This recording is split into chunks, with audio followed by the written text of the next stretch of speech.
Hey, happy Friday. Happy Friday. It is almost Thanksgiving. We are 6 days away from Thanksgiving, so happy Thanksgiving to everybody. We're going to be talking about what is the difference between the Villages market and the Orlando market and what's happening right now.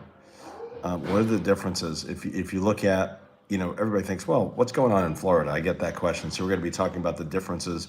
I'm not talking about, there's a big difference between Orlando and the Villages, but I'm talking about sales and the market in general and the market feel. We're going to talk about that. We're going to talk about the 7-day numbers in the Villages as well. Definitely a better market. We're in recovery mode. What I'm noticing from around the country is we are in a recovery mode period where a lot of the country is just getting into like higher inventory. We saw that starting like in 22 when the interest rates went straight through the roof. We've been seeing inventory climb up. So a little bit of a report.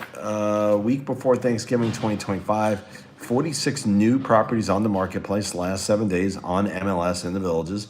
Price reductions or decreases 66, sold or closed 58. Pretty strong number last 7 days, and it's not the end of the month.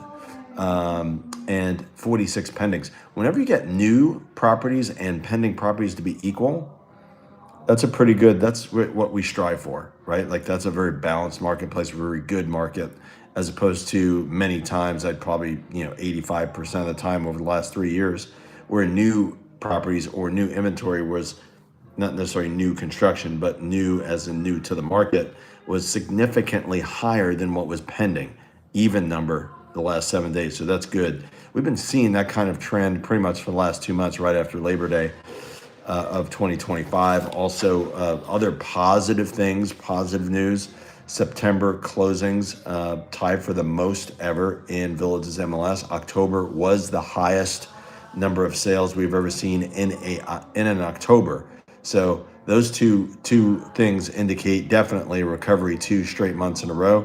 I'm going to tell you from our perspective at Realty Executives, as far as closings in November, plenty of closings last couple days.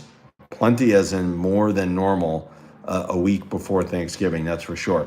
So now I want to get into the differences between the Villages market and let's say a market like Orlando or Tampa. So one big difference, when you look at the sales prior to 2020, let's just, picture a line right here. This is the number of sales being right around here prior to 2020. 2020, 2021, COVID years, 2022 up here, right? Big spike, right? Big spike here. And then when the inventory rose and the interest rates went through the roof, we saw sales do this last 3 years, right? And actually get to this point where it was actually about this point rather. Here's my point in this area in the same cadence as prior to 2020. So definitely sales right around this area. Orlando. So that's basically the Villages market, pretty much even or around roughly from looking at the numbers here from 2022 to 2025, spring of 2025, roughly even with the prior pre-2020 marketplace.